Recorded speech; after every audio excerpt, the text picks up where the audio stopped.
And my name is also Dan. And welcome back to the Dan the Games Man podcast, your fortnightly gaming podcast. And this week we're going to be talking about the Switch 2 and gaming TV shows and ranking them. And I think it's going to be pretty brutal. But first things first, Dan, what have you been playing this week? So, other than our Games Club entry, which we will get onto. Mullet Mad Jack. Oh, yes. I have been diving back into Helldivers as Malevolent Creek is at risk. How goes the war? Badly. Well, not great. We've done well. We've managed to hold some major orders that really we had no right succeeding in. Is it one of those kind of things where the player base has decided to go absolutely against what should be happening? Oh, 100%. In theory, and just kind of forcing their own agenda? Oh, yeah. They'll think, oh, they're never going to do this. We'll do something of like destroy so many million bots and everyone's like, hold my liberty. Do you think it's been set up to fail? Are we just looking at Malevolent Creek 2 Electric Boogaloo? I think, yes, because when I was last on, it was a case of they were heading that way and we had to hold it. And the, what's the new ones? You got the Fire Brigade? Yeah, right. Well, yes, we'll go with Something that. like that. Something Incineration Gang. Hot Boys. The Hot Boys. The Flaming Boys. Flaming Boys. They were bearing down on Malevolent Creek from a few sectors over. And it was pretty harsh. But yeah. At the minute, going well. So I haven't actually jumped back in this time, which is surprising, because I've been mainly trying to focus this past 2 weeks on completing Avowed, and I have done it. I have something to the Living Lands. We're going to go very spoiler free here, so I don't want to give too much away. It's basically, I think it's a perfect 40 or so hour RPG. Yeah, from obviously I've been faffing around, so the pacing's been kind of not as they would have expected, maybe. But the way it chugs along does work quite well for my I think it has a difficult second act, which is a bit slow, like I said last time on the podcast, but it does reach a very good crescendo near the end. It does have a little bit of a weird dip before the end of the game, which did catch me off guard. I was like, oh, is that the end? No, it's not. Is this the end? No, it's not. And then it was the end. And I was like, okay, cool. But yeah, it wraps it up very nicely. It is a perfectly contained package which you can close off every character story arc in one playthrough of the game. There is a couple of alternate endings. I think what you do in the game definitely does affect the ending. I like this. There is one thing that I do want to address because it's one of the cheapest tropes I've seen in gaming ever. It does really annoy me, and it's not really spoiler. It's very, very light spoilers. Basically, right at the end of the game, it goes, for now. Oh, and come you're like, on oh, it's like, it's like, and blah, blah, blah, blah, blah, blah, for now. And it's like, oh, come on. It's like, bold of you to assume you sell well enough for there to be a later. Yeah, so it's obviously setting up either for a DLC or another game, each of which I'm not against any way, shape or form. There is totally. way more areas that game could go into. There's loads more that can be added to the game. Hopefully more enemies. The only thing I would say, there's only so many spiders and lizard dudes and walking trees you can kill. Yeah, that's why I decided I'm never going to live in Australia. Yeah, it's essentially like, it could have been... There's a couple of very large things at the end of the game it doesn't explain, which we're going to do a spoiler cast in the future where we'll talk about the game in depth with spoilers. Nice. But yeah, I thoroughly enjoyed it. And straight after finishing that, I was going to go into playing Avowed. I was going to go into playing Avowed again. Second playthrough. No, I'm done. I'm quite happy where I've got to on that. I will probably leave that. I was going to jump straight into Atomfall, which have you jumped into that this past 2 weeks? I have. I'm about, I think, 3 or 4 hours in now. How are you finding it with first impressions? It's fun. It's very bleak. It's very easy to fall into the sort of Hitman-esque, one thing's gone wrong and now I'm just going to kill everything. Yes. Because it's quite stealth heavy, isn't it? I think it wants to be. It's meant to be played quite stealth heavily, isn't it? Which is not... Yes. In case you don't know, Dan is not heavy on stealth. No, me like go in, make big noise. So you're quite early into really giving an impression of it so far then. Yeah, I mean, it's a gorgeous game. It's managed to... See, whenever I think of, like, Cumbria, in my head is just like everything's grey. Yeah, I think everything's green, isn't it? Yeah, it's very vibrant.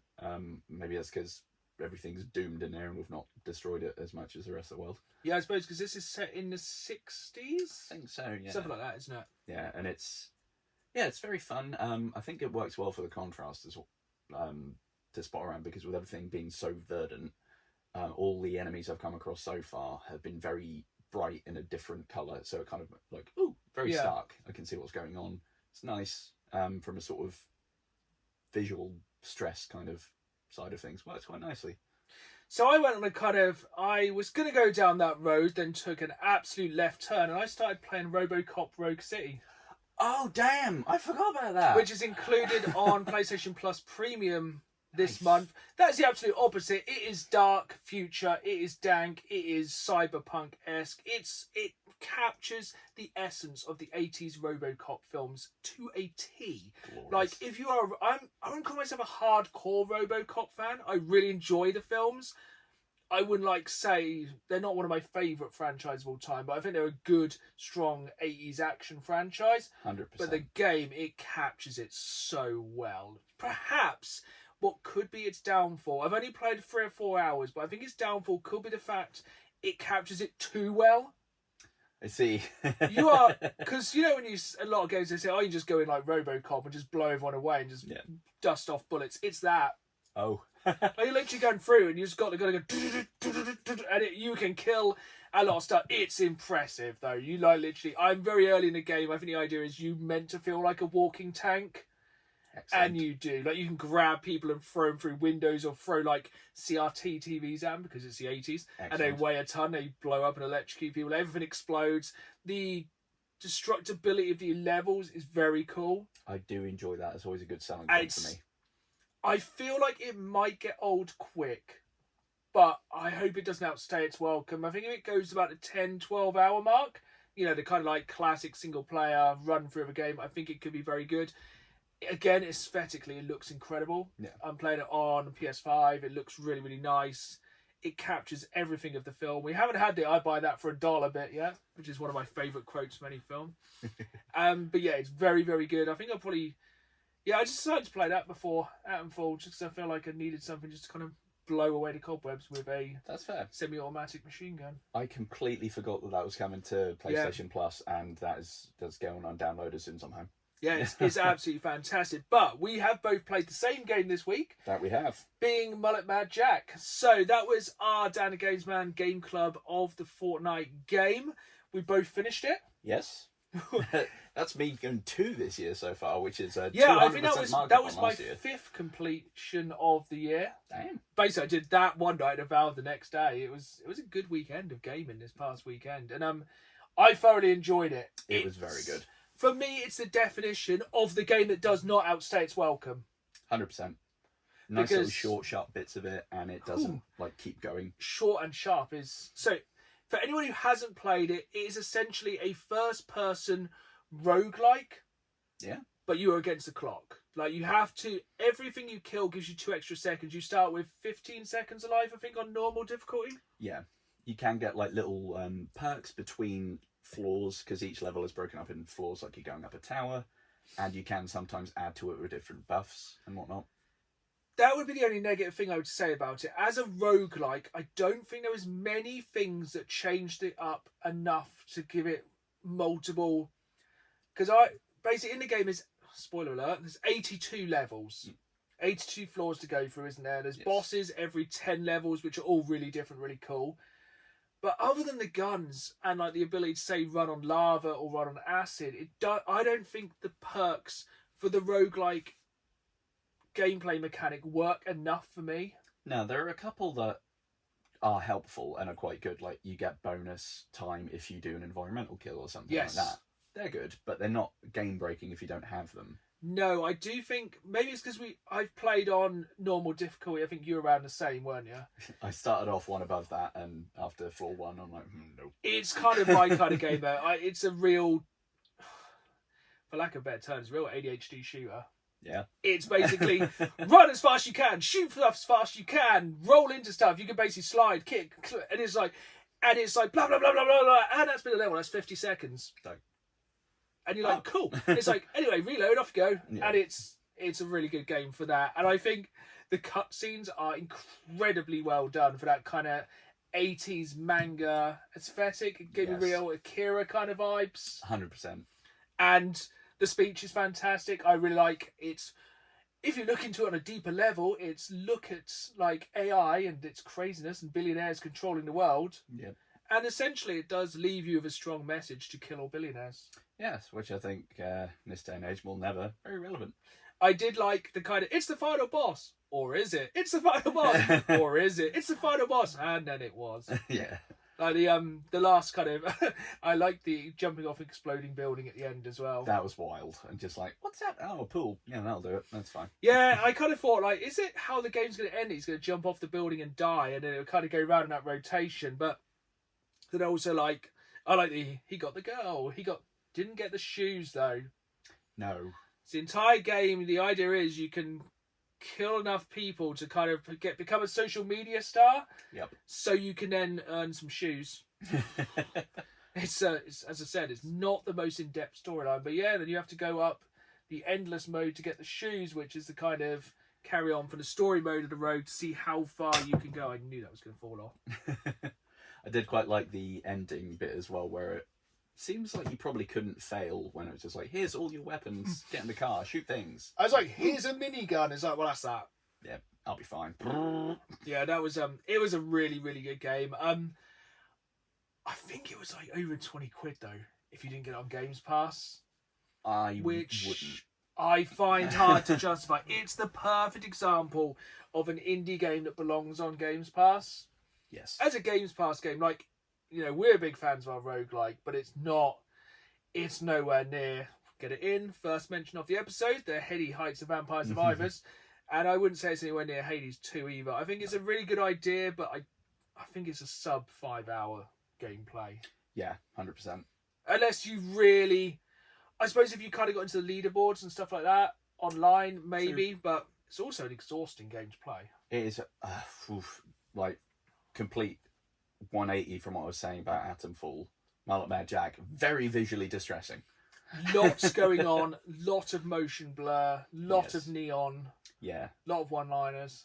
Did you ever get the upgrade to have even more one-liners? I did, yeah. I instantly hit that one. It's like, do I want something that does more damage? It's like, no. And I think you can stack them. Like, I think by the end I had like 100% chance of recoiling bullets and stuff. So bouncy bullets, whatever. Ricochet. Excellent. And yeah, I think it was a really good game. I enjoyed fun. it. It was exactly what we kind of wanted to kind of wash the taste of Doki Doki. Yes. The week Sadness Club. Before. So I think we'll set. Would you like me to set this short game for the next 2 weeks? Ooh, I believe I have one. I'm going to let you go this time. And Okay. hopefully we can get something slightly, maybe less murdery or less murdered. And that would be Turnip Boy robs a bank. Or robs a bank. So is there quite a few Turnip Boy games? There's one called Commits Tax Evasion, which I think is brilliant. But yeah, I think there's a few. And this one looks very fun. It should be in the sort of 4 or 5 hour range. Perfect. Lots of nice little RPG elements and shooting, sort of twin stick shooter vibes. Nice. So a little bit of everything for everyone. Yes, and turnips. Where is it available? I do believe it is on PlayStation Plus at the very least, and also Games Pass. Perfect. Yeah. So there was Turnip Boy robs a bank this time. Yes. Do I need to play Turnip Boy Commits Tax Evasion first? I think we can probably. We know it went well because he's in a position to rob a bank. Or did it go badly, so he had to rob a bank? I'm sure there's a good catch up at the start. I don't think it's like Final Fantasy where you have to play the first like 10 to get into 11. This is true. I hope I can romance a different turnip. So, anyway. With the news this time, there is only one piece of news, which contains multiple pieces of news, and that is the launch of the PlayStation 6. No, it's the Nintendo Switch 2, which I'm still very disappointed they didn't go with a Super Switch. They did actually, Nintendo did come out and say they had thought about using the name Super Switch, but thought people might get confused. What? Like, what? So they instead went with Nintendo Switch 2, which has obviously not confused anyone. What piece of news about the Switch 2 first off, are you excited for the Switch 2? Were you excited for the Switch 2? So, I think as I've mentioned before, I haven't been much of a Nintendo head in the past. So, I've been intrigued. I wanted to see what was coming out about it. But I think after what we've seen so far, I'm going to be in the camp of not that excited about it. I'm so conflicted with it. Because, for me, you buy a Nintendo console for the Nintendo games. Let's talk games first. So the big drop of the games was, of course, the new Mario Kart. Yes. Which just looks absolutely incredible. Like, that's going to be the big one instantaneously. It does look pretty wild, to be fair. Essentially, it combines my two favourite racing games of all time. You are essentially talking about Mario Kart Forza Horizon. Yes, and it's literally great. What's it even called? I get so confused with something. Mario Kart World, which was essentially what we all wanted. It's just essentially Mario World with all the courses linked together, and it looks fantastic. Yeah, scoot around, go between bits, very fun. And you can play as a cow from Moo Moo Meadows. I mean, the character list looks absolutely unhinged. I think they were like, right, we've done all these characters before in Mario Kart games. They've all been kind of normal. Now we're going to go rogue and so I think they've put some really weird ones. I can't think of any others off the top of my head. I really hope they get, what's his name? The giant hand. Just riding a bike. Is it Mr. Glove? Something like that. Something like that from Smash Bros. Yeah. Yeah, it's like riding a motorbike. Just. So that looks really, really good. And like graphically, it sounds. Have you got the graphical? So I've got a little bit of a sort of loose breakdown of what they're doing with it, and that is where it starts to wiggle a little bit. Yeah, me. I'm probably going to jump into some bits on this because there's some bits that really wow me up. I bet I know one of them. Yeah. Is that the DLSS?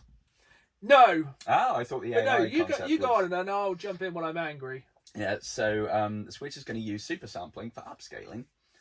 So it's going to basically have an AI thing like shunted in there between the back and the front end to bring things up, render things on the fly so it can reduce download sizes. And they've basically said it's a way for developers to choose between whether they want to actually develop a thing for actual 4K or not, and then AI. If you're not like watching the video version of this, which is available on my YouTube channel, Danny Games Man on YouTube, you can't see that I'm wincing because very much. So firstly, that's a good use of AI to be able to upscale things because that's something that I can see how that works because it doesn't really do anything to change the game except slightly upgrade it. But is it going to lead to lazy game developing? Potentially. Are people going to be going, I can't really be bothered to finish this game. I'm going to let AI finish it up for me. Yeah, maybe it'll go rogue and the textures for this hill will actually just be all Nicolas Cage's face. It'll be fine. We'll fix it in So post. it's like... And then, have you got any more on the cartridges? Because I really want to rant about the cartridges. I haven't, actually. Ooh, do tell. So... Cracks knuckles. This may be... I'm going to really, really crack my knuckles for this one. This may be what has killed the Switch 2 for me. Mm-hmm. So, essentially, with a lot of the cartridges, what we're being led to believe at the time of recording this is a lot of the cartridges are essentially to allow you to download the rest of the game. A lot of the physical game is not on the cartridge. It's essentially like a key to download it. Oh. So for a physical game collector like myself, we are surrounded by over 5,000 physical games in this room, which I can put into a console and play. Essentially, a lot of these games could get bricked very easily. That's wild. So you may never actually physically own your Switch games. And this goes, I'm going to tangent as right now, so apologies for this. So, one of the things, so good and bad points. Good thing, they are allowing it now so you can digitally share games with other players with like a weird pass you can buy. So I can literally like give you a copy of my games. You can try it for so long. Oh, okay, that's cool. That's cool. I think there's also a price involved, but you know. And then I think basically then that puts that version of the game on somebody else's Switch too. They can play it until X amount of time, and it runs out and automatically gets sent back to you. Cool. Or they can then purchase the game digitally and continue playing. A lot of this is kind of breaking news, and none of this has been like fully finalised. Mm-hmm. But as well, this is just the start of the rant about the pricing. Oh, God. So, for once, this is something good. Physical games are, I think, $10 more expensive than their digital counterparts. So you're not. So it is slightly cheaper to buy digital, but that's where the pricing goes absolutely crazy with a Switch. Until you look into it a little bit deeper, I'll let you kind of take back over, and then I'll go into the prices. So yeah, the only one that I know of, and it's driven me insane, is the price of Mario Kart when that drops. Which is... This sets a dangerous precedent for the world. Yeah, because we thought it was going to be GTA that would make the it will. It will breaks. be. It will be now. This has opened the floodgates for game developers. Exactly. £75 for Mario. So is it $75 and £75? From what I've looked at, we say $75. We'll get onto that in a moment.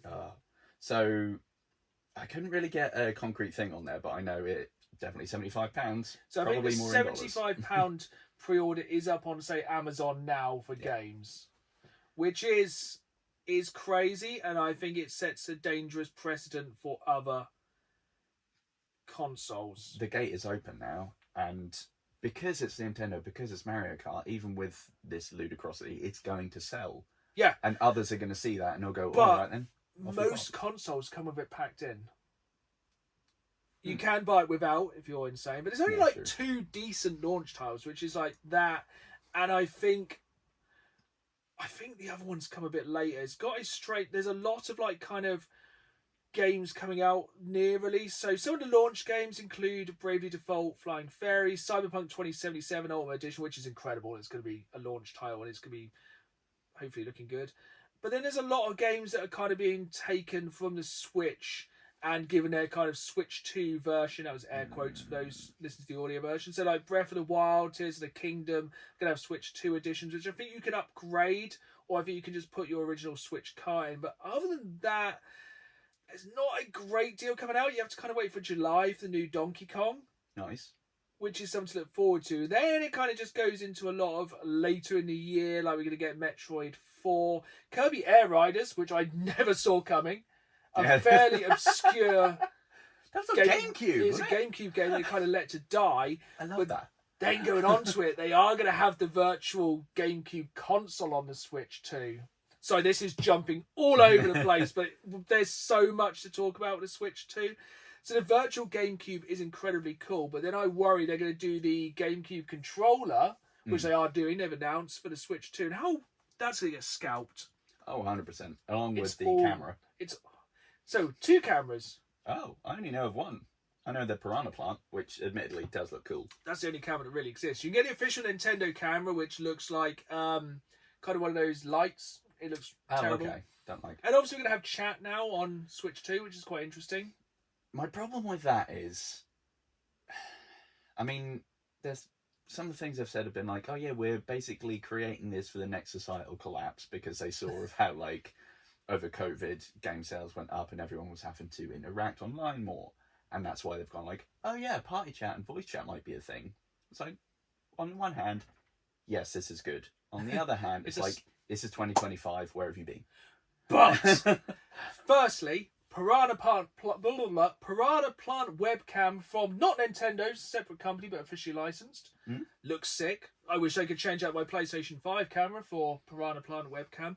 And also, being able to play Mario Kart and Mario Party and get real-time reactions from people could be risky, because I know my language goes out the window and I'm playing Mario Kart, or especially Mario Party, but it would be cool to see people literally crying when they lose. That's now just made me think, how do you reckon the very family-friendly sort of environment that is Nintendo is going to deal with just the absolute trash talking? I expect it will probably still have friend codes, and I expect it probably won't have fully public online lobbies. Because otherwise the ban hammer will be coming down pretty heavy. Or it will have the most incredible AI picking up on swearing or anything they deem as not family friendly, and just probably auto banning accounts left, right and centre. But that is something that's kind of still developing at the moment. Yeah. But I think the biggest thing with the Switch 2 launch is the price. Yes. Because yes, from what I've seen, the current UK price point is sitting at $395. And that's just for the that's base. just the consoles. Is it $450? Something around that, yes. However, and you might be about to go into this as well, so if you are, I apologise. The tariffs that have screwed it over in the US may have ripple effects that spike the price globally. Yes, so as of today, which is, what is the day today? Monday the 7th of April, the launch date of the Switch 2 in America has been delayed indefinitely because of the tariffs. So you cannot pre-order a Switch as of time of record, Switch 2 as of recording in America. Yes. Because they do not have a price point. Yeah, last I was hearing of it, was like, okay, we're still aiming for June 5th, but we're suspending pre-orders, and they're shifting production to Vietnam because they could see these things coming. Also, crazy amount of times. We got a console coming out in 2 months. Go! Yeah, it's like we've said before, Nintendo just do their own thing. Nintendo just do what they want. They are not. Them. Yeah, I think that's the thing. Nintendo, again, Nintendo. Yes.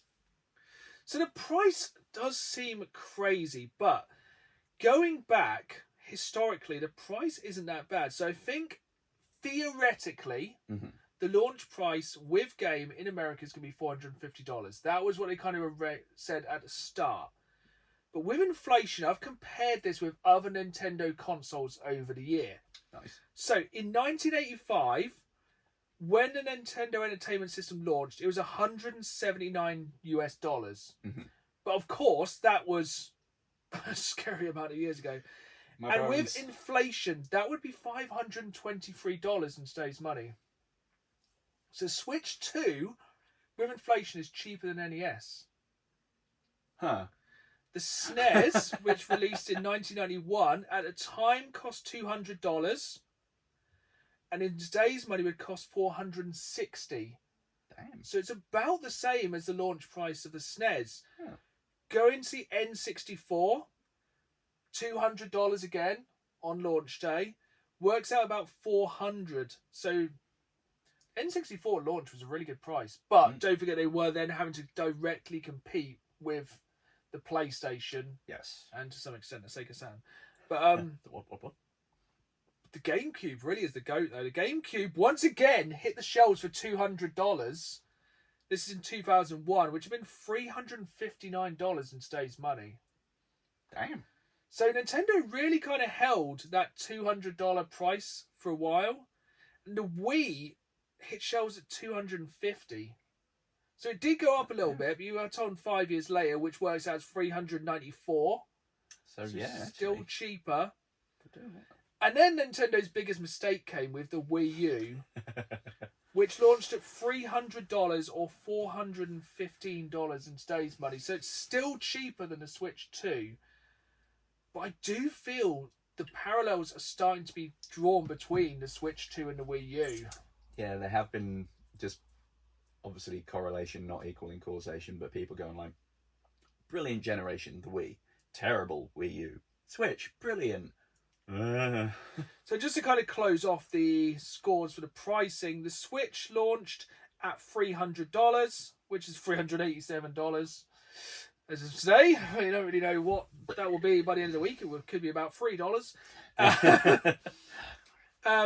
Yeah, we won't get too topical with this. But yeah, so essentially, it's about in line.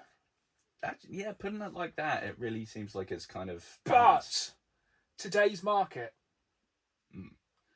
the NES was against nothing. Nintendo dominated a lot back then with a lot of those consoles. You can only see when they're trying to kind of be a bit more competitive with their pricing when they started to have competitors. Yeah. And now, I wouldn't even say they are more competing with the PlayStation and the Xbox. I would say, and I think I speak for both of us with this point of view, I think they compete with the Steam Deck. Oh, definitely. It's a portable console that can play a lot of recent games, but it's the libraries for me. Yeah. Like, if I was going to have to pick between the Steam Deck or similar alternative and the Switch 2, it would be a Steam Deck. And you're sitting there, if you had the cash in your hand, you go into a shop and go, which one should I buy? I think it just boils down to if you want to play Mario. And I don't think at the minute the Switch has enough killer IPs to sell it. Even though, as an Elden Ring fan, you must be, and a FromSoft fan, you must be kicking yourself. Yeah, that was. I don't think anyone was really seeing that coming. I remember seeing a stream of it happening, and people were joking like, "Is this Bloodborne 2?" Blah blah blah blah. And then the FromSoft logo went, and they lost their mind. Yeah, it's like, it's very much like kind of when Bayonetta made the sudden jump over to the Wii U. And everyone was like, this is an odd choice. Yeah, and I think it's a very weird one. It's a weird time to launch a console at one of the weirdest times in modern history. Yes, especially with like everything going on, and I feel like they're trying to sneak it out before GTA 6. I would not be surprised. And it does also beg the question: the new Donkey Kong, are they still going to be allowed to have Diddy? So I don't think Diddy Kong's in Mario Kart, the new Mario Kart. I don't know. A lot of this is kind of like we're going with what we got at the moment. Yes, and I think there's definitely a lot of questions still around its launch.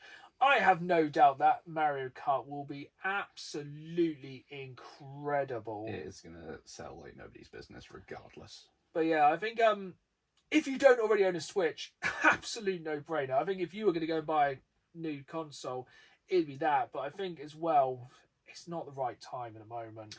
No. In any way, shape or form. No. I mean, there's plenty of positives to it, all sort of good things I could say about it, but agreed, it's not it.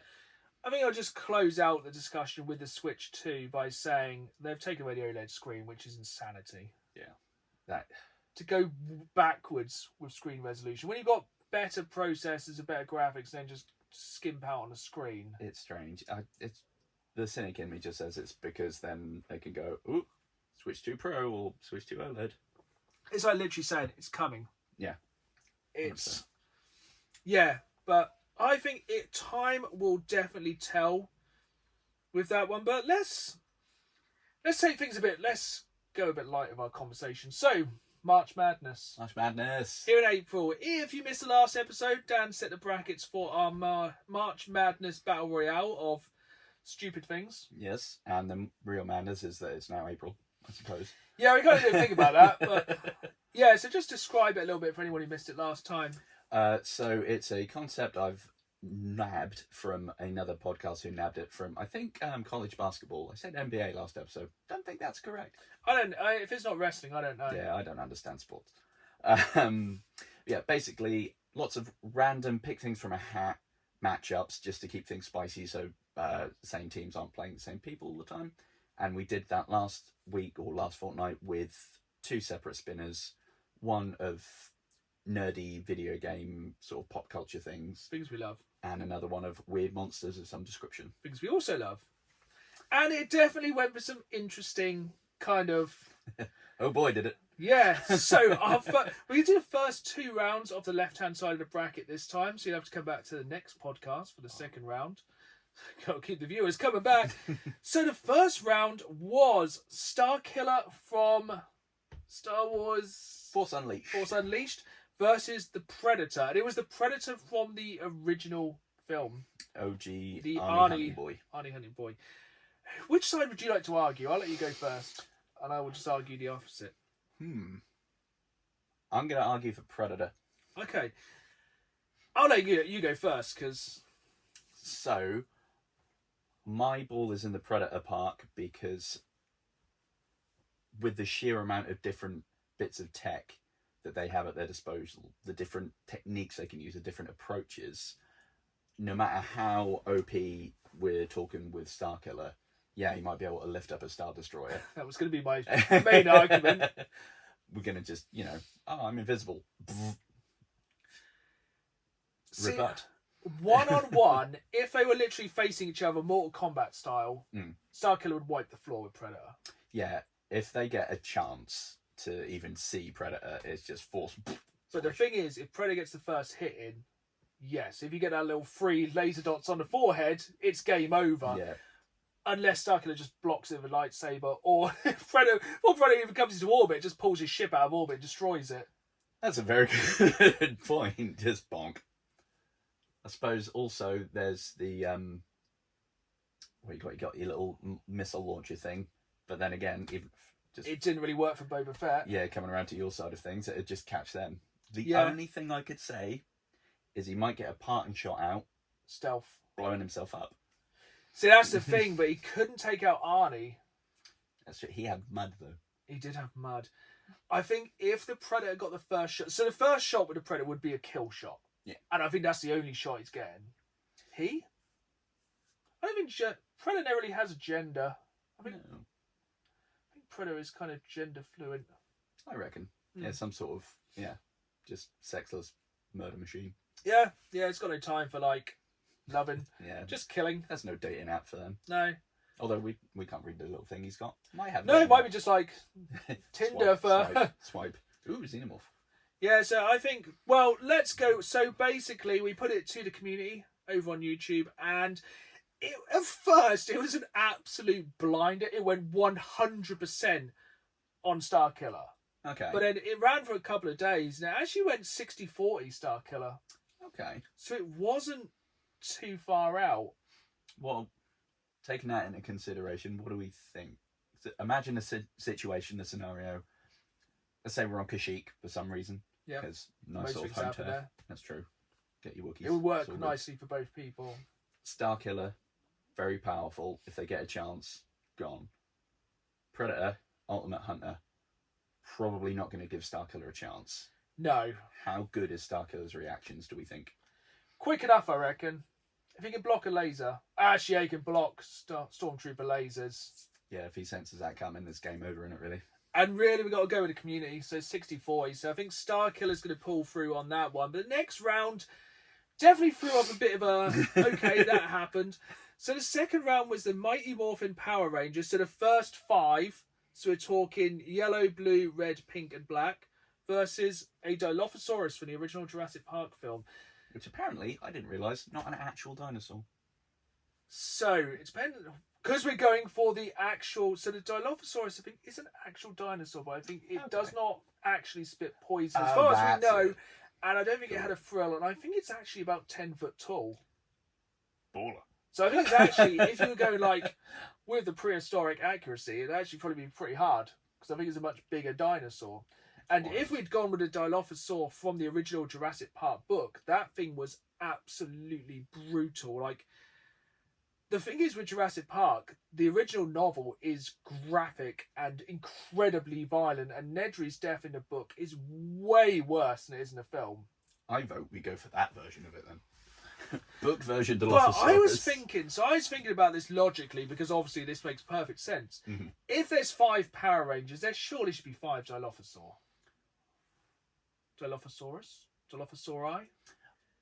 I counter. 1 Dilophosaurus, 3 raptors. So I think you're changing the rules now, but you have to stay with there's 5 Power Rangers, 5 Dilophosaurus. Yeah. I think that's a fair matchup. It's 1-on-1. 5 for 5. There's so many caveats for this one.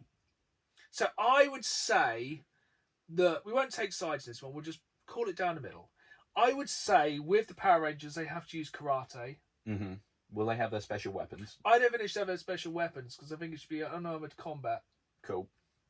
Which obviously we could have then taken back to Predator and Starkiller, but, you know, we make the rules here. Yeah. And the Dilophosaurus is not exactly going to pick up a chain gun and start shooting. It's not Turok. So, yeah. Hand-to-hand combat, well, hand to fist, to foot. As skilled as they are, all they need to do is get a good chomp on them. And they're because not the having a good thing day. is, yes, they have armoured helmets, which then does, because we're going with the lore-accurate Jurassic Park Dilophosaurus, that means they can't really spit acid at them. Mm. But the acid does actually paralyse them. Oh. Which is something they don't really step...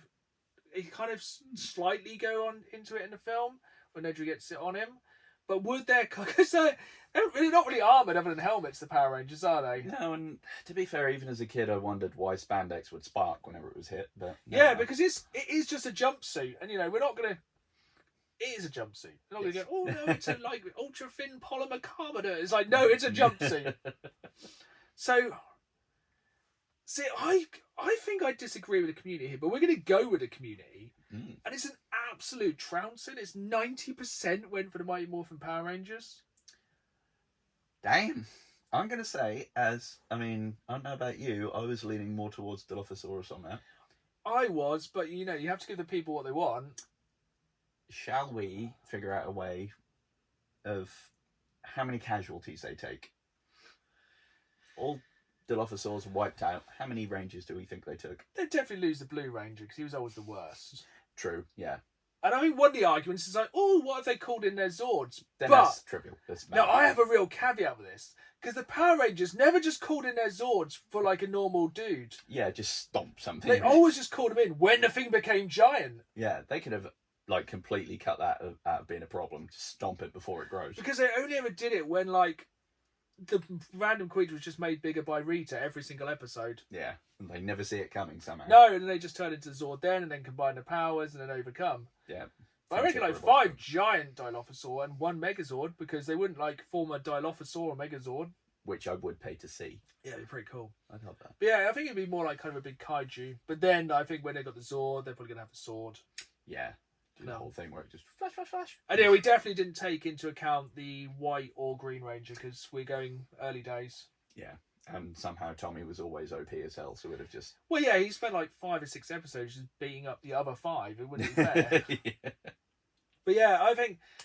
So there are our first 2 brackets. We have the Star Killer and also the Mighty Morphin Power Rangers going through to the next round. Which Only 4 of the Power Rangers. Only 4, yeah. I think we can lose Blue. Yeah, I reckon. And I must admit, I do not like their chances in the next round. Yeah, even 4-on-1, it's 4 teens in jumpsuits against very angry Sith. Yeah. Jedi. But but obviously before we do that, we've got the other side of the bracket. Yes. Which, if memory serves, was... It's definitely more unhinged. The Babadook versus Stephen Hawking on Compound V. That's a real change. We love it. Yeah. And I forget the other one now. Oh, wait, no. Ash Ketchum versus the Bat Squatch. Yes, that was definitely one of the most... I think that one's going to have the most thinking about with Ash Ketchum. Because do not rule Ash out. So... 100%.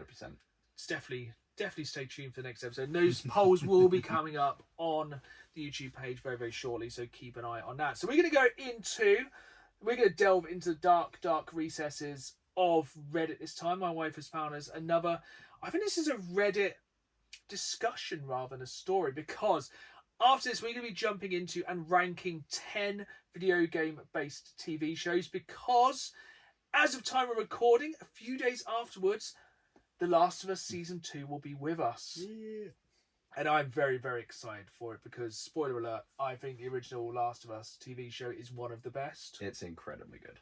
So, we have a Last of Us inspired, or I think it's just about The Last of Us discussion from Reddit. So, the name of this article is, Could The Last of Us Happen in Real Life?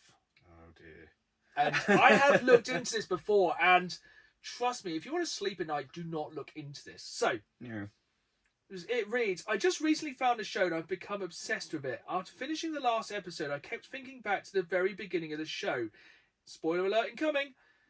In the beginning of the first episode, we learned that a scientist predicted the fungal outbreak as a result of fungi evolving to withstand higher temperatures as a result of the planet heating up, i.e. climate change.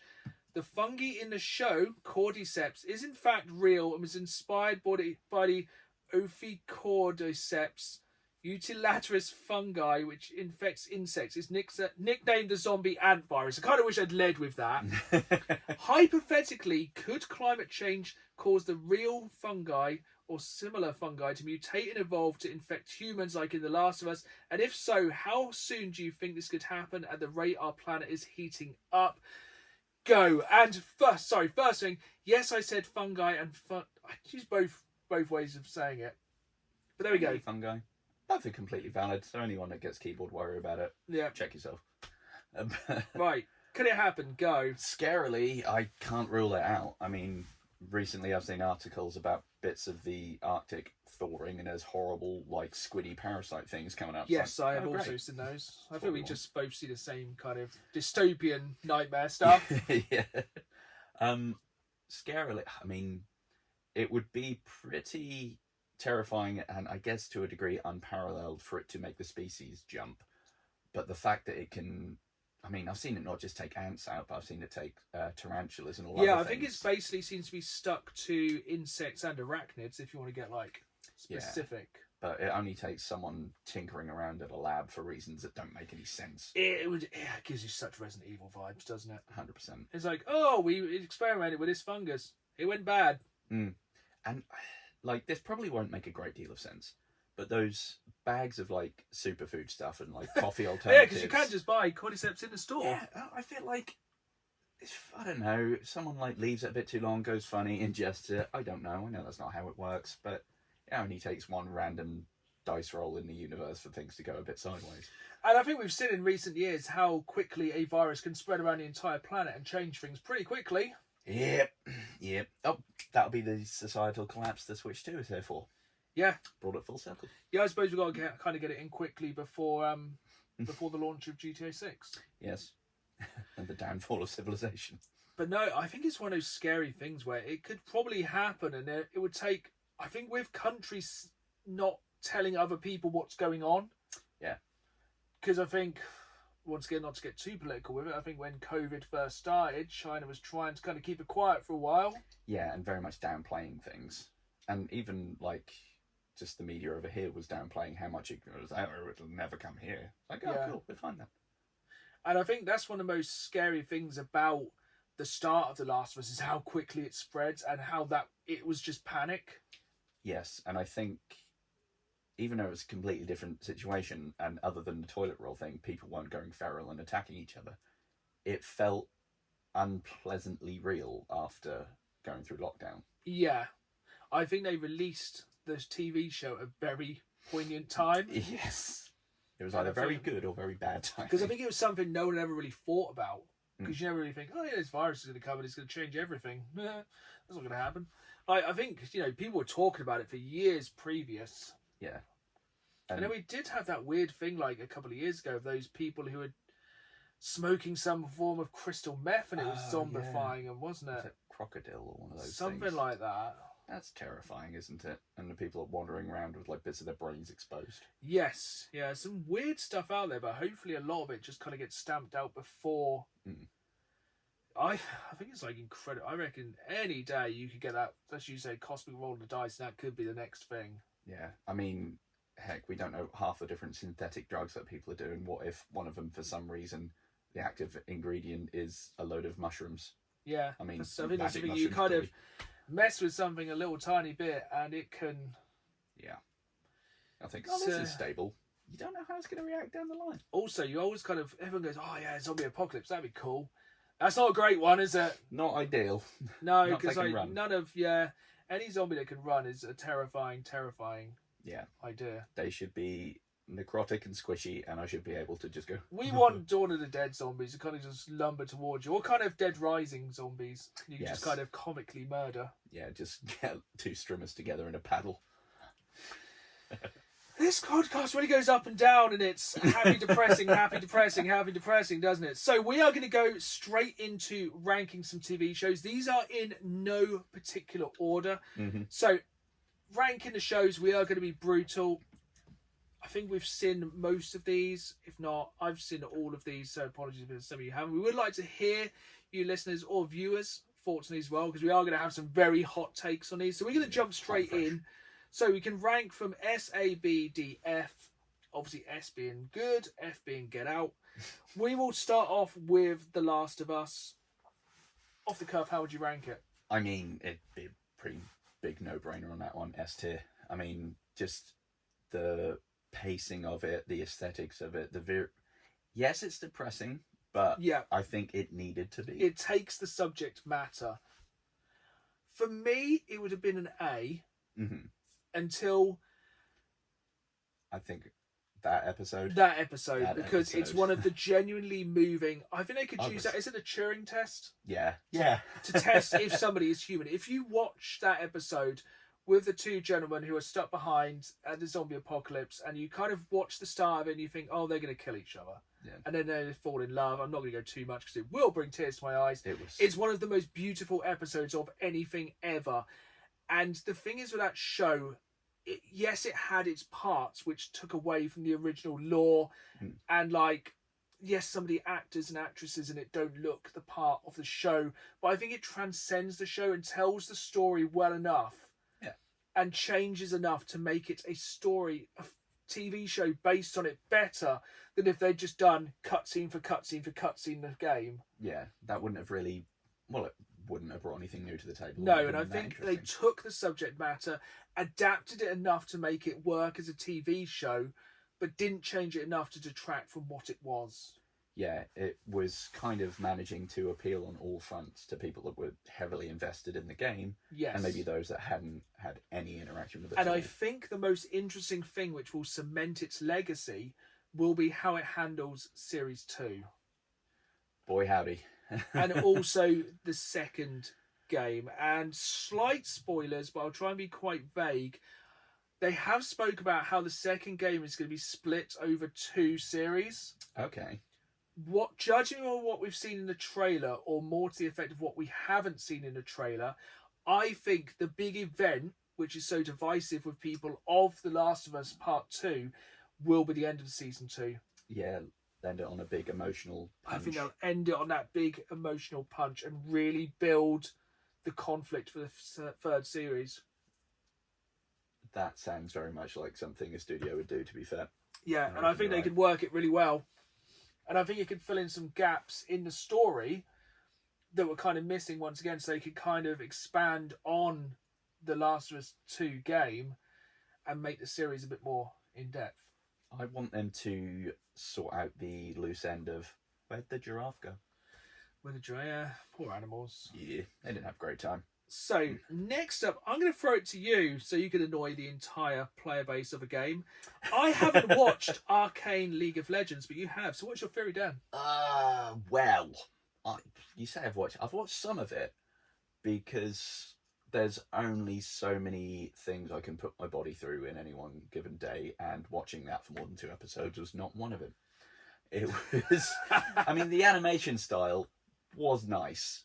The voice acting, very good, but I wasn't invested in any of the characterization. So have you played much League of Legends? I have not, which may have contributed to it. But I do think a good video game-based TV show can exist on its own merits. Yeah, it should be able to pull people in regardless of whether they know the backstory. Yeah. And for me, it didn't do it. It was very flashy, very nice, very pleasant, but after a couple of episodes, I just had no interest in continuing it. It didn't draw me in. The characters weren't interesting enough. Even though I think, doesn't Ella Purnell voice someone in it? Yeah, I think she's in most of the shows on this list. Yeah. So what would you rate it? It's... I want to go F, but that's a bit mean, because there are some nice things about it. So, yeah. I'll go, E tier. Oh, that's grim. So, yeah, apologies to the entire fan base of one of the best-selling PC games of all time. Dan hates you. Now, I'll throw it to one that I don't think you've watched yet, but I have watched, is Twisted Metal. I've watched, I think, 2 or 3 episodes, and by about 4 minutes in, I was like, yeah, boy. When I first heard it announced, I was like, how is this going to work? This is an arena-based car combat game with some pretty depth of a puddle character creation. Yes. You know, there's an evil clown, there's a pimp, there's an army man, there's all this. The show just takes everything and expands upon it so much, and it's captured it so perfectly, I think. Like, Sweet Tooth is... it's good. It's so good. It doesn't take itself seriously. It's so stupid as well. It's such a fun apocalypse. Yeah, and anything I've seen Anthony Mackie in so far, he's been very grouchy. But just the scene that sticks out in my head is the parallel park in episode 1. Yes, very good. Silly. I enjoyed that. I dare say, this is a bit of a hot take, I think it is the best video game-based series that most people haven't watched. I'm not saying it's the greatest video game series of all time, but I think it's the one that the least number of people have watched and deserves a bigger audience. I am glad season 2 has been confirmed because season 1 sets up for it very, very nicely. And I think season 2 will be tied in a lot more to the game. Cool. It's definitely worth sticking with. I think because it's on Paramount Plus, probably less people have seen it. Yeah. And I think, like you said, the idea of how would this arena car combat thing work as a show maybe turn people off, because I didn't really have any interest in watching it before, going like, oh yeah, we'll watch it to like have a look at some different game-based TV shows, and it had me hooked very quickly. Yeah, I would say it's solid B+. What about yourself? Or are you too early to kind of... Too early, but I definitely wouldn't disagree with it should be around that area. Yeah, I don't think it's going to change the world, but I fully enjoyed it. I think you can enjoy it both as a fan of the game. I think as a fan of the game, you might feel a little bit like, this hasn't really captured it, but it's just a fun series. Yeah, and it's got Stephanie Beatriz in it, or however it's said. She's great. Yeah, and Samoa Joe plays a perfect body double for Sweet Tooth, and it's great they've kind of done him with the body but not the voice. It's just, it works so well. It's definitely worth checking out. And also, 100%. It has one of the funniest love scenes in any TV show I've ever seen. So look forward to that bit. Excellent. It's incredible. Like, yeah, no spoilers, but that's absolutely fantastic. So, should we go for a good one or a bad one? Let's go for a split. Oh. Castlevania. Split down the middle. Wow. The original Castlevania cartoon is absolutely incredible. I think it just gets better the further you jump into it. I think it was the first great animated video game show of recent years. Yeah, it's very enjoyable. I absolutely loved it. I think it had a perfect character arc. It pulled so much good stuff from Castlevania again. And then, it added a lot more depth to something which didn't really have, it's a side-scrolling, climb this castle, kill Dracula, the end. Where's my wall chicken? Yeah, that's F. No floor chicken. Absolutely incredible game, incredible TV show. Had me hooked from start to finish, and I was so hyped for Castlevania Solace, or whatever it's called, the new series set in like Resistance France. I absolutely hate it. Yeah, I cannot get through it at all. I do not like it. I don't know what it is about it. I can't get into the characters. I can't get into the setting. I can't get into any of it. So it's an absolute miss for me. I haven't even finished it. I cannot bring myself to finish watching it. Same. I did get all the way through it. Even down to the voice acting at times, it's just so flat on some of it. It just doesn't. I don't know. I don't feel anything. Yeah. In general, I just don't feel anything like for any of the characters, the story. I just don't care. No. But that first one, leading up to the end of the last few episodes, that original run of Castlevania was so good, and that one, for me, it just drags down the entire franchise. I think it's basically, I think it'll kill it. I think I'd rank it a C because of that second series, because it's 50% trash. Yeah. Which is harsh, but just ruins if you're ranking something, that just drags its ranking through the mud. It's lucky it doesn't drag it down further, because if they said, "Oh, there's a third series of Castlevania coming out," I'd be like, I might want to get around to it. But yeah, that one has tarnished the sort of name of it. It's kind of tarnished the whole future of Castlevania. Yeah, which is probably a worse. I'm going to put it down to D because of that, because I think it's probably ruined Castlevania having a new game anytime soon. But let's go for one which I am excited for the next series of, and that's Fallout. Yes. Amazing. I loved it. Oh, it's tough, because I dare say, is Fallout better than Last of Us? For my money, I would say yes. I think it is. I think it's actually somehow better than a lot. I think Fallout could be, because I'm a big Fallout fanboy, and I think I loved every minute of it. I was like, oh, look at that! Oh, look at that! Oh, look at that! I mean, a friend watching with me and my wife and our friend watched it, and I was like, look at that! Look at that. Oh, the music. Look at this. Look at that. Oh, that means this. Oh, that. And it's like, oh, it was like a fanboy's dream, wasn't it? It was so good. And I think even though the vibe and the setting of Last of Us was done very well in its own universe, it was very tonally like one thing, kind of. Yes. It's like, Fallout. oh, Desolation. Fallout was like, oh. Fallout was really, really good. And then when it peaked when he went to that other vault. Yes. Like, that was good. So I think it's just the whole thing of like Lucy being referred to as Goosey. Yes. And it's just the tone, everything about that series was absolutely perfect. And the thing is, it has no direct story links as yet to the actual Fallout universe. It's just a different vault which has existed around the same time in the same world, which is so incredibly deep in lore. Mm-hmm. And it's just, well, getting to that last episode and seeing the setup for season 2, you're like, put it in my veins now. I've seen a couple set photos, and yes, the set photos are leaking. You know, that's the thing. Like when this was announced, like Amazon are making a Fallout show. We're like, oh, good God, this is gonna be awful. And it came out, and it was absolutely perfect. I smashed it in 2 days, I think. And one of the absolute bonuses for me is Walton Goggins, the guy that plays the Ghoul. Yeah, I love him in anything. It's so good, and it would just work. Every single part of it worked so perfectly. Like you can say some things maybe that were missed in The Last of Us, but I think Fallout it's above S tier. It's just absolute. I tell you what makes it, in my brain, in some ways, an improvement on Fallout in general. Mr. Handsy is now Matt Berry. Yeah, no. Again, it's just everything. We could probably break down every episode and go, this was awesome, this was awesome, this was awesome, this was awesome. This is just consistent. We will be talking a lot about these new series as they come out, which is why we're kind of ranking TV shows today, because there's so much to look forward to. Definitely.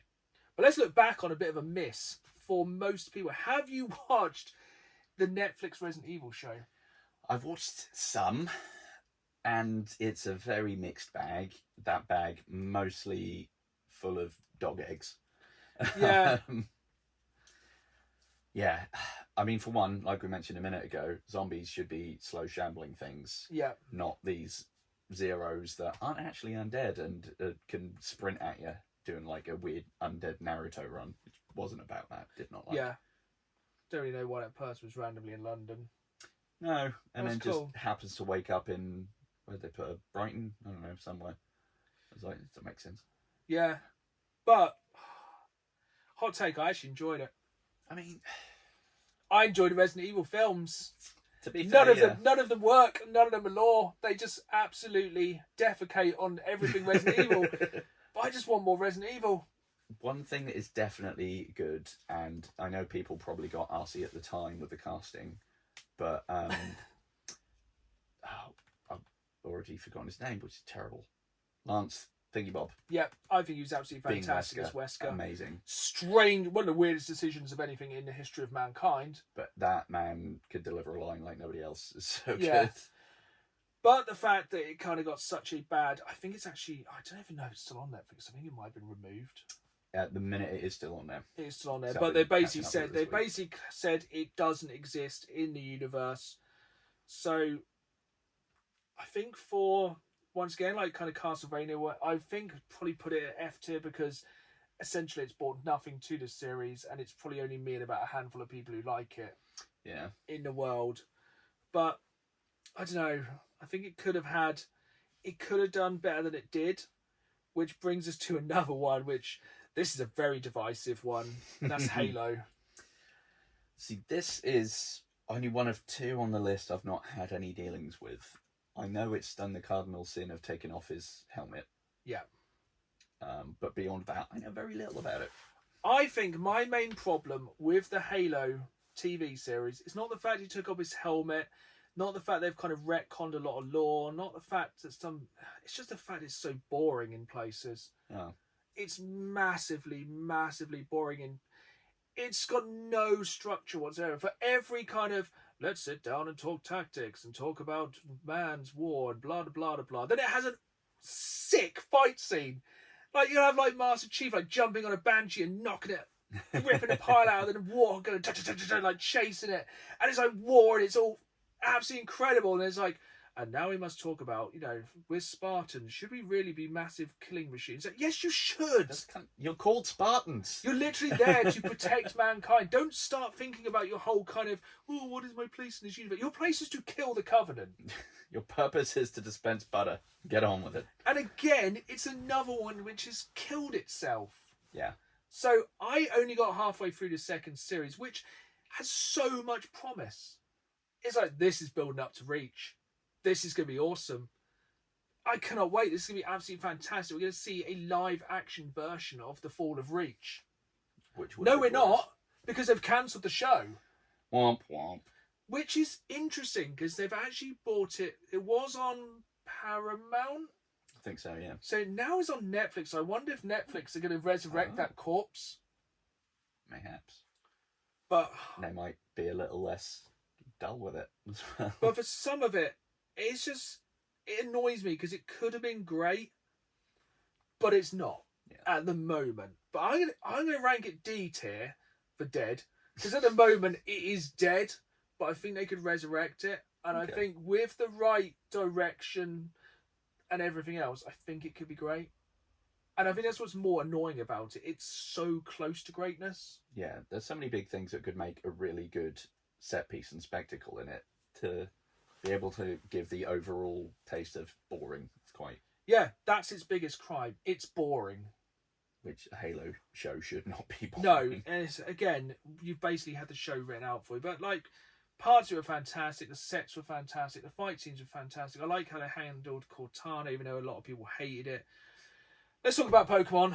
Oh, yeah. It's just... I feel... What do you feel has given more to the world in the world of Pokemon? Ooh. The TV show has essentially, I think, brought more lore to Pokemon than the games. Hot take again from Dan. Probably. Because, I mean, a lot of the background stuff in Pokemon, if you ignore the TV show, you don't find out a great deal about unless you really dive in. We wouldn't know that all Pokemon just say their name. Yeah, we just think that everything's name is...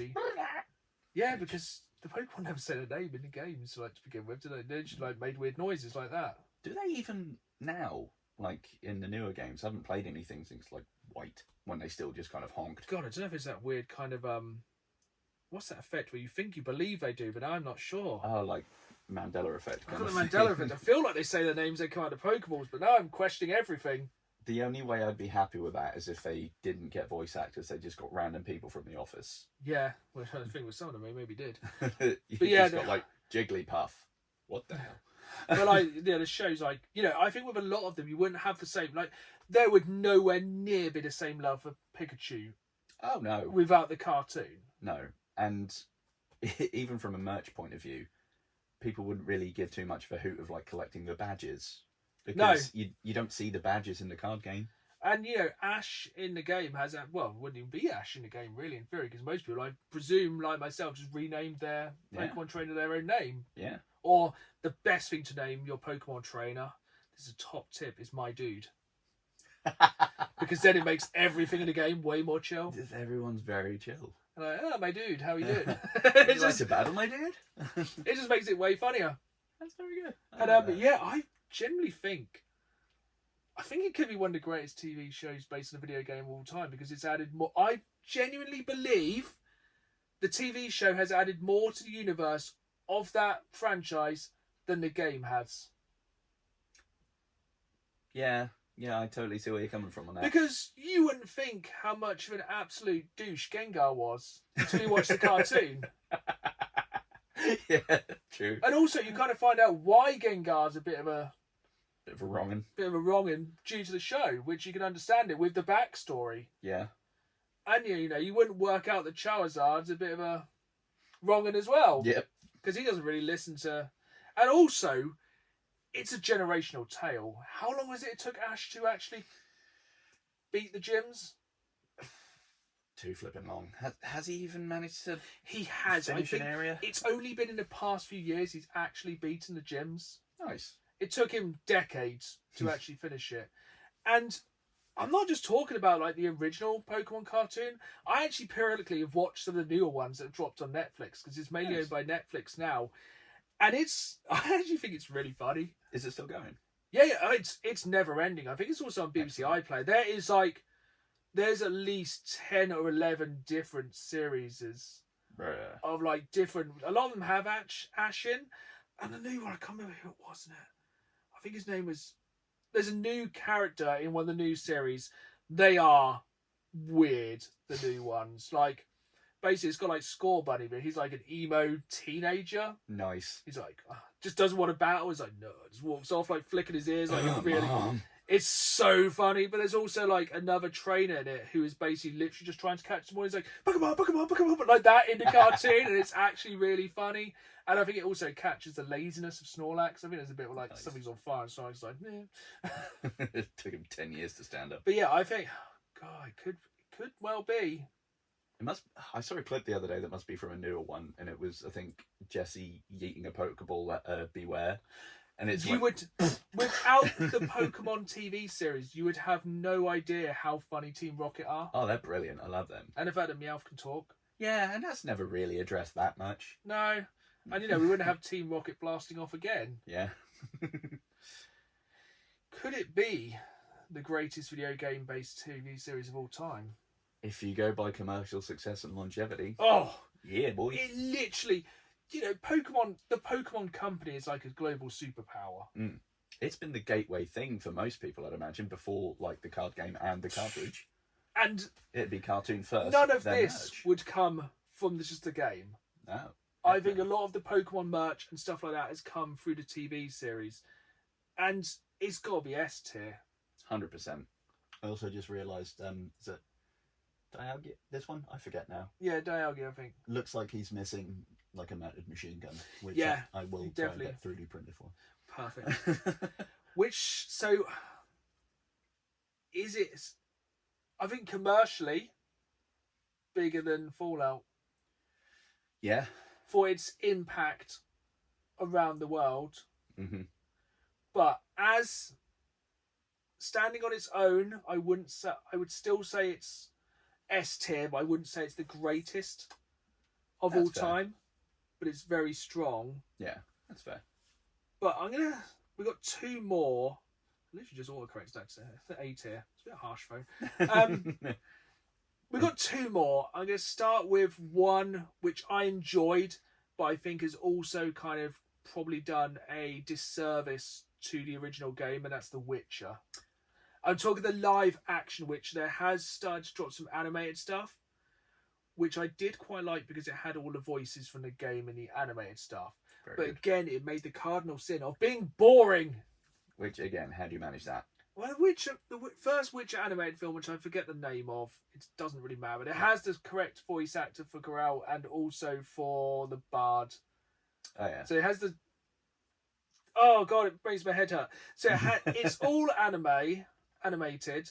It has the voice of Geralt from the game, but the voice of the Bard from the live action show. Oh, come on. They're not even the same character, are they? They're not really the same universe. But it's not that. I can forgive certain things in shows like that, but it's boring. It's basically like, oh, some fish people are attacking the land people. They've all seen Great Yarmouth. It's Aquaman again. It's like, it's about as likeable as Amber Heard. It's just like, I didn't like it. But I think the live action series, went too far away from the source material.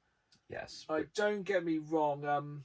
Our Lord and Saviour. We are terrible with names today. Henry, the King of the Geeks, is like when he makes his Warhammer show. It's going to be the most accurate thing I think Games Workshop will ask. But that is one of the best things anyone has ever done from a show is walk away from it, because he's walked away from the show because it's not following the law enough, which is cements his one of us. 100%. The fact that he must have really enjoyed doing it, but because it wasn't doing the source material justice, he's like, nah, mate, I'm off. That's the problem with it. Like, as a standalone show, it was better than a tie-in. I enjoyed watching it, but it would have done better not being a Witcher crossover. Yeah.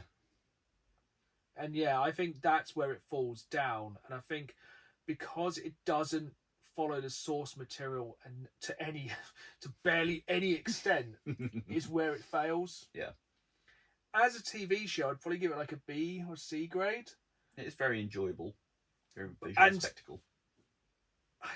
They should just have done it for the universe. Yeah. It should have been in the Witcher universe. The Bard was fantastic. The Bard probably drags it up from being an absolute failure to being a D rating for myself. How about you? Yeah, because it definitely needed some of that comedic relief, which you probably won't. Other than Geralt kicking the hell out of that like satyr bloke in episode 1, that was very fun. Yeah. And some of the effects come season 2, is it? Yeah. Well, we were kind of in the middle of the writer's strike and many other things, which you can kind of excuse it, but you can't excuse the poor writing, the ignoring of lore, and the questionable choices near the end. Yeah. And I just wouldn't bother watching anymore. No, I don't even know if the next season without Henry has dropped yet. If it has, I'm not. I don't care. No, couldn't give a hoot. And that's half the problem. I just don't actually care going forward into it. But yeah, the Bard was absolutely incredible. Just give him his own show. 100%. Like, it's actually made me want to play a Bard in D&D. Yes, that'd be good. But it should have been set in the universe rather than following the lore, which is what the last show we're going to talk about, I think, done absolutely perfectly, and that's Cyberpunk Edge Runners. It's fantastic. Again, that would be another one that if they manage to make that dull, I don't know how. It's so good. It's set in the universe of Cyberpunk, and then you're like, well, why is it anime? And it's like, because it works so incredibly well. It literally just exists alongside the entire Cyberpunk 2077 universe. It takes tropes from it. It takes slight storyline bits from it, but it exists as its own standalone. Yeah, it runs parallel. And it was probably my best surprise of video game based TV shows, because I was like, I don't really get how this is going to work. Like, it doesn't have V in it. It doesn't have any of the real main characters. It doesn't have Johnny Silverhand. It doesn't have anything that made the game really good. Yeah. But it just took the perfect backdrop of the game, of that kind of cyberpunk future, and just ran with it with a generally interesting story and brought in more interesting characters. And I actually really enjoyed them all the way through. Yeah. And it was just a really, really good show. Like, every part of it was like, why are they doing this? Like, even with the intros, like, why are Franz Ferdinand on the intro of this show? But it just works. I've never seen a show which just works on so many levels. Yeah. And thinking about it as well, like, taking the anime approach works with the whole, like, future society being very Japanese. Yeah, and the gore, the swearing, the violence, it all works The good stuff. absolutely perfectly. And again, I think it's one of the best TV shows that no one's seen. And I think that's one of the difficult things about it. I think everyone needs to watch it. I'd probably rank it an A because I don't think it's for everyone. I think it has a lot more going for it if you've played Cyberpunk 2077. Yeah. If not, I think it loses a certain part of its charm if you haven't played it. And I feel like it may just be a one-off series because it does ravel itself up in its 10 episodes. Okay. But I would definitely 100% check it out if you haven't checked it out. I think it's definitely one of the best. I think it's the best one on this list that probably most people haven't seen. And what's that one streaming on? Is that Netflix or? Yeah, that's on Netflix. Nice. And yeah, so let's go right for our ranking. So Twisted Metal gets a B+. Mm-hmm. Fallout is on the top. I would stand Absolute by that. God tier. I'll die on that hill. Witcher is a D. Resident Evil went to the F because it basically just destroyed itself. Cyberpunk Edge Runners is an A. Might not be for everyone, but check it out. It probably will be for you. Pokemon is an S tier because it's basically changed the entire world. Yep. Last of Us is an S tier because it basically killed the entire world. Castlevania is D tier because it killed itself. Yep. With that terrible new series. Dan hates League of Legends and everyone who plays it. And Halo is also just killed itself with a D. Yep.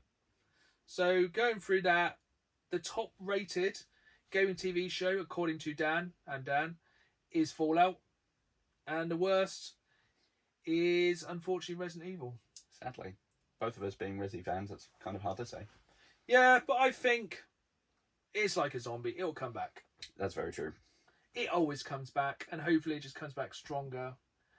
And I think a new movie is in the works. yeah, we're gonna come back to gaming movies in the next few weeks, because we probably will put ourselves through watching Minecraft, so you don't have to. Might be slightly delayed because I'm not going in the middle of Easter half term because it's gonna be full of kids. Absolutely not. And who knows, maybe it'll be on streaming services sooner rather than later. That'd be good. But right, we're coming to the end of the podcast. We're going to go into some questions from you folks, the viewers, listeners, and the watchers. And the first one comes from H Stretch, and he asks our best memories of gaming as a kid. Ooh. So let's go for 10 and under. 10 and under. Ooh. It's going to be definitely Mega Drive. Nice. I think it's one of two things for me. It's either, I think I mentioned a Christmas holiday before, and this has some overlap there. One Christmas holiday playing the Home Alone Mega Drive game, loads. How is that game? I don't think I've played it.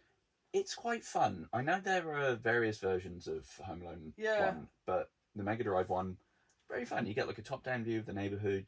You scoot around, you go to different houses, figure out where the bandits are, and then you go and craft things and make traps around the house. Yeah, and you have to get the pain meter up enough that they leave. Sounds really dark now. Psychotic. That's a really good game to play at Christmas as well. Oh, 100%. Had you seen Home Alone by that point? Oh, yeah. Yeah. Was that like a big childhood favourite for you? Yeah, I think just, the scene with all the traps, troublingly very fun. Enjoyed that. It's like, oh, wow, yeah, let's see how he gets them. Let's not look under that rock. But yeah, very enjoyable. Yeah. So Joe Pesci, great. Yeah. I think for myself, I'm going to go slightly later because I've kind of retold my first console. All of my consoles came around Christmas. So I got my first console at Christmas. The first console I ever got was a handheld, which was the Game Boy, which would have been many years ago. So it came with Tetris and Mario and Yoshi packed in, which was good. And I also got the Master System another Christmas, which was really good. Then I kind of had a bit of a lull of gaming. Mm-hmm. Because a lot of my friends had consoles way before me, so I didn't get them until later. But the first console I ever saved up and bought with my own money will be like one of my favourite childhood console memories, will be the N64. Sweet. It's like going into Woolworths on Boxing Day and picking up a brand new N64 console, the GoldenEye edition. Nice. So the GoldenEye editions had GoldenEye, and I think it was like, get a free game you can pick from so many. For some bizarre reason, I picked F1 World Grand Prix. Not sure if it was maybe the only game they had then.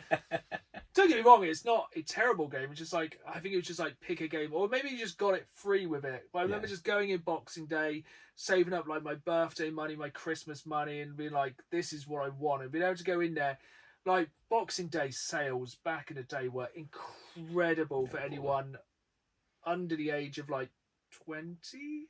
Let's go with that. Let's make ourselves not sound as old. Like going to the shops on Boxing Day was basically a tradition for so many people. It was so good. So I'd be going in over absolute ball and like, I want that N64.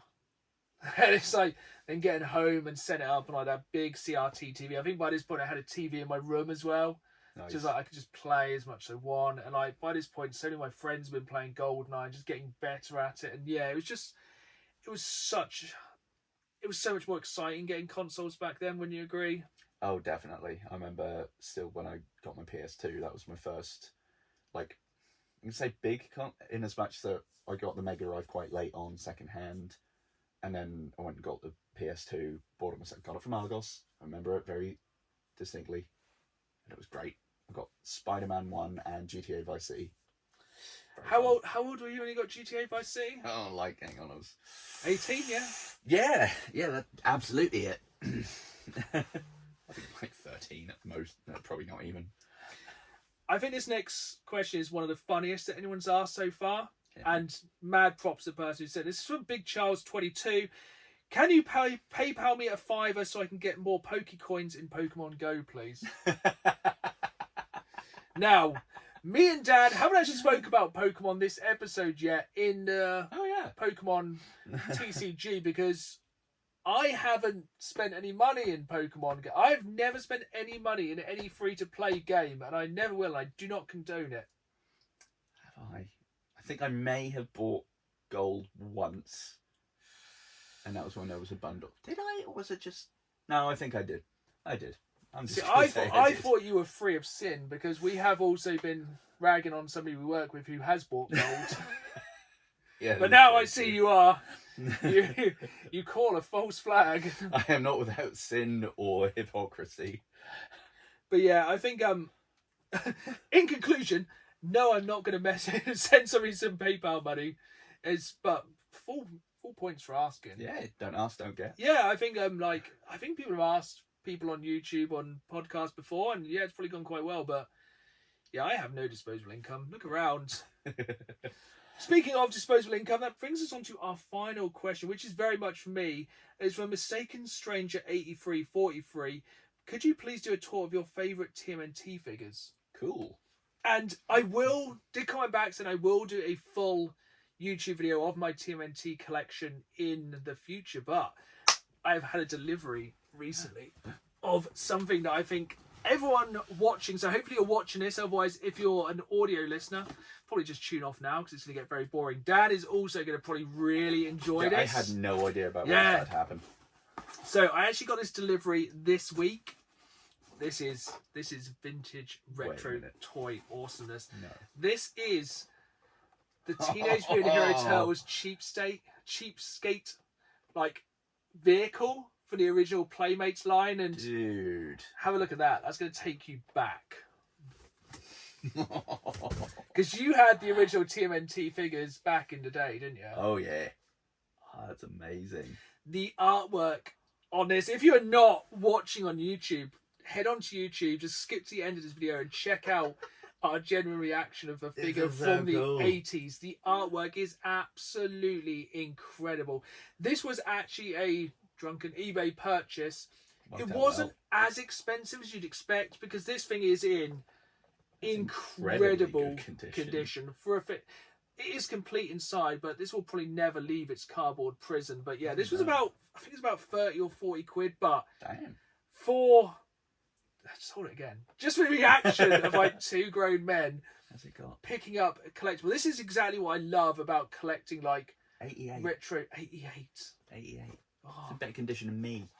Yeah, for something that's like coming up for 30 years. Oh god, it's well over 30 years, isn't it? For something that's old, that's in absolutely incredible condition. Yeah, it will be getting displayed on the shelf. Obviously it doesn't come with a figure, but this was just one of those figures I never got when I was younger. I only got the kind of action figures. How about for yourself? Did you have any of the vehicles for like TMNT? Did you have the turtle van? Because I'd be jealous as. Sadly, no. I never had any Turtles vehicles. I had plenty of Ghostbuster vehicles, but when it came to Turtles, sadly, no.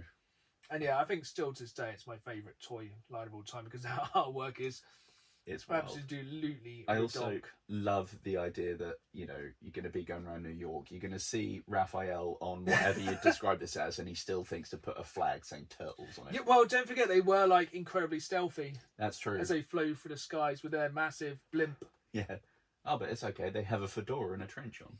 But yes, this is why I love collecting not just modern toys, but also retro toys, because I can imagine like a much younger, much shorter Dan, being either one of us, going into the shops and just looking at this and just going, like Dan is now, like, yeah, it's... I mean, before you picked me up earlier, I was in Sainsbury's and looking at some of the Mutant Mayhem figures like, I can't, can I? You can, because it just brings so much joy. And it's the thing, like, it is a lot of that kind of still feel of nostalgia, but why let it die? Like, I think so many people just let their childhood either disappear or feel like they need to, like, let it go. Just embrace it, folks. Like, how happy can two grown men be with a toy which is over 30 years old? It's just absolute joy. It didn't cost that much, and it's worth it. To be fair, yeah, for proper vintage. It's a really, really nice piece, but yeah, we can. Quiz book, joke book. I don't know if it has a joke book. If it does have the joke book, we'll do some jokes in the next episode. But we should probably wrap it up about there. because we are. I'll stop staring lovingly. Otherwise, it would just be like 5 minutes of us staring lovingly at the box. But yeah, if you enjoyed this episode, make sure you hit that follow button so it downloads every week, so you can take us with you wherever you go, especially as people are getting out and about. Yes. We will be there every fortnight to kind of keep you company on your travels. So if you're laying by the pool or heading to school, that was a really good rhyme. I couldn't resist that. Very cowabunga. And yeah, just make sure you hit that follow button. Download us every week. Hit that rating button because, you know, if you enjoy the podcast, let everyone else know. Remember, you can get the video version of this over on my YouTube channel, youtube.com/DanTheGamesMan, with new videos every Saturday night at 5, as well as bonus content for the week, and of course the video version of this podcast. But for today, me and Dan are just going to go and play by turtles. So it's goodbye from me. And it's goodbye from me. And as always, keep playing the game. See y'all soon.